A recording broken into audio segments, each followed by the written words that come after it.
पिलामाने आज आम आ गोटे नुआ गप बा कहानी सुनिबा हैला। मु तुममानक पई आ गोटे नुआ गप नहीं कि आसची हैला कि गपटी तुममानकु निश्चय भल लागिबो हैला।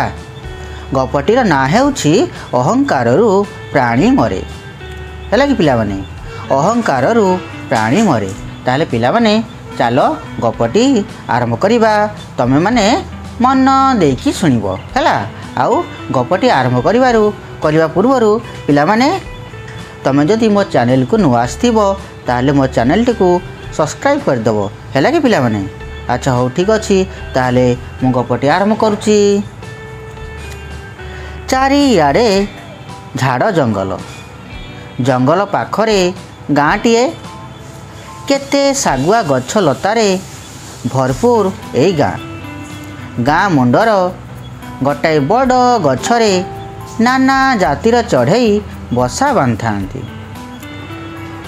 टिपी चढ़ई काहू केते आड़ू उड़ी उड़ी आसी सेठी पहुँचला। देखिला तारी परिका केते चढ़ई एठी बसा बांधि रहिछंती।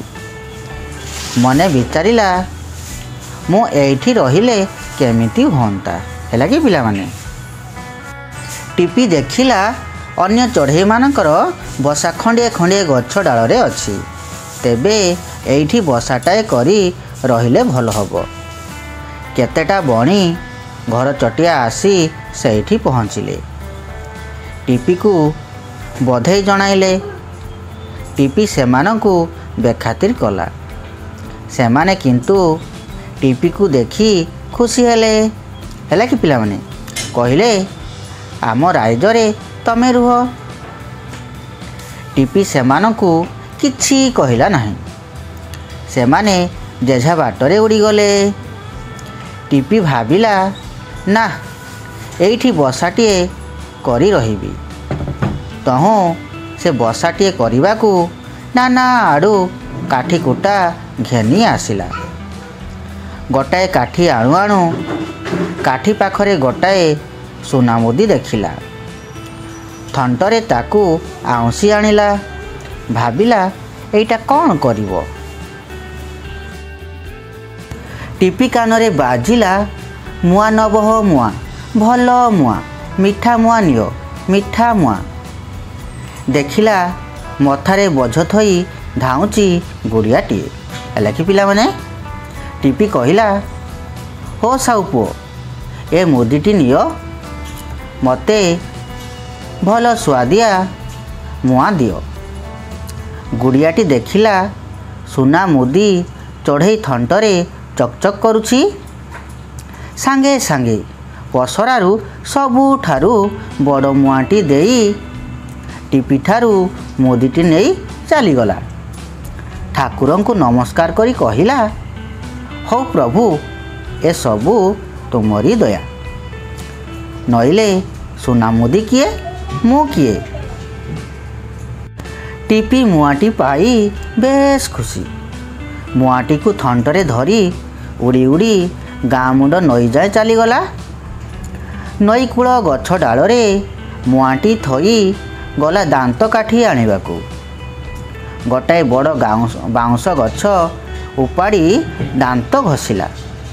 अति सरागरे आसी देखिला बेलकू पवन रे डालरू मुआटी नई पानी रे पड़ीगला। चाहू चाहू मुआटी बुड़ीगला। टिपी नई को मागिला मो मुआ दे। नई किछि सुनिला नाही। नई उपरे टिपी रागिगला। कहिला मते तू जानिनु देखे मु कौन करुछि। यह कही से निजको फुलाई देला। आस्ते आस्ते बढ़ीगला टिपी विराट आकार हैला। थंट लगाई नईरू पानी पीगला। शेषरे मुआटी को भी खाईदेला हैला कि पिलामाने। नईर पानी पीबारू आउ उड़ी पारला नाही। नई कूल रे बसी थका मेंटाइला। ନଈ କୂଳରେ ସୁଲସୁଲିଆ ପବନ ବାଜି ତାକୁ ଛାଇ ନିଦ ଲାଗି ଆସୁଥାଏ। ଗାଈଆଳ ଟୋକା ଆଉ ମଇଁଷାଳ ଟୋକା ସବୁଦିନେ ନଈ କୂଳେ ଗାଈ ମଇଁଷି ଚରାନ୍ତି। ସେଦିନ ଗାଈ ପଲ ଆଉ ମଇଁଷି ପଲ ଆଣି ସେଠାକୁ ଆସିଲେ। ନଈକି ଚାହିଁ ଦେଇ ଦୁହିଁଙ୍କ ହାଲୁକ ଶୁଖିଗଲା। ନଈରେ ଟୋପାଏ ବି ପାଣି ନାହିଁ। ଗଲା କୁଆଡ଼େ? ଦେଖିଲେ ଗଛ ମୂଳେ ବସି ଟିପି ଘୁମାଉଛି। ଦୁଇ ସାଙ୍ଗ କଥା ହେଲେ, ଏଇ ବଡ଼ ଚଢ଼େଇଟା ନିଶ୍ଚୟ ନଈର ପାଣି ପିଇଛି, ନହେଲେ ଏତେ ବଡ଼ ପେଟ କାଢ଼ି ଏମିତି ଢୋଳୁଥାନ୍ତା କାହିଁକି? ଗାଈ ବାଛୁରୀଙ୍କ ହମାରଡ଼ିରେ ଟିପିର ନିଦ ଭାଙ୍ଗିଗଲା। କାନରେ ପଡ଼ିଲା ଗାଈଆଳ ଟୋକା ଓ ମଇଁଷିଆଳ ଟୋକାଙ୍କ କଥା। ଦୁହେଁ କହୁଥିଲେ, ଆରେ ଆରେ କେତେ ପେଟୁଟାରେ। ଢଳାଇ ପଡ଼ୁ ପଡ଼ୁ ଟିପି ସପନ ଦେଖୁଥିଲା। ତା ସପନ ଭାଙ୍ଗିଗଲା। କହିଲା, କିଏ ରେ ତମେ? ତମ ଦିହିଁଙ୍କର ଏଡ଼େ ବହପ? ଆରେ ମୋତେ ଚିହ୍ନି ନା? ଏବେ ତମ ଦୁଇ ଜଣଙ୍କୁ ମୁଁ ଗିଳିଦେବି। ଚାହୁଁ ଚାହୁଁ ଟିପି ଥଣ୍ଟକୁ ଦୁଇଫାଳ କରି ମେଲାଇଲା। ଏକା ଖେପାକେ ଟକ୍ ଟାକ୍ କରି ଟୋକା ଦୁହିଁଙ୍କୁ ଗିଳିଦେଲା। ଗାଈ ମଇଁଷିମାନେ ଯେ ଯୁଆଡ଼େ ବଣ କୁଦା ଆଡ଼େ କୁଦା ମାରି ପଳାଇଲେ। ନଟିଆ ବାରିକ ରାଜାଘର ଭଣ୍ଡାରୀ ସବୁଦିନେ ନଅରକୁ ଯାଏ। ରାଜାଙ୍କ ସେବା ଶେଷ କରି ଦ୍ୱିପହର ବେଳକୁ ଏଇ ନଈ ବାଟେ ଆସେ। ନଈରେ ଗାଧୋଇ ପାଧୋଇ ଘରକୁ ଫେରେ।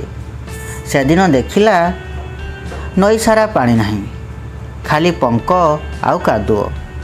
ମନେ ବିଚାରିଲା, ଏ କି ଅଘଟଣ କଥା? ନଈର ପାଣି ଗଲା କୁଆଡ଼େ? ନଟିଆ ଚାରିଆଡ଼କୁ ଚାହିଁଲା, କାହିଁ କେହି କୁଆଡ଼େ ନାହାନ୍ତି। ଗାଈଆଳ ଟୋକାର ଗାଈ ନାହିଁ କି ମଇଁଷିଆଳ ଟୋକାର ମଇଁଷି ନାହିଁ। ଟିପି ଚଢ଼େଇ ପେଟ ପଦାକୁ କାଢ଼ି ସେଇଠି ଧକଉଛି। ତାର ଥନ୍ତଲା ପେଟକୁ ଦେଖି ନଟିଆ ଜୋରରେ ହସି ପକାଇଲା। ଟିପିକି ଆଉ ଥୟ ଧରେ? ନଟିଆର ହସ ତା ଦେହରେ ଯେମିତି ନିଆଁ ଲଗେଇଦେଲା। ମାଡ଼ି ଆସିଲା ନଟିଆ ଆଡ଼କୁ। କହିଲା, ଭଣ୍ଡାରୀ ଟୋକାର ଭାରି ବଡ଼େଇ, ତୋତେ ଗିଳିବି, ତୋ ଖୁରକୁ ଗିଳିବି।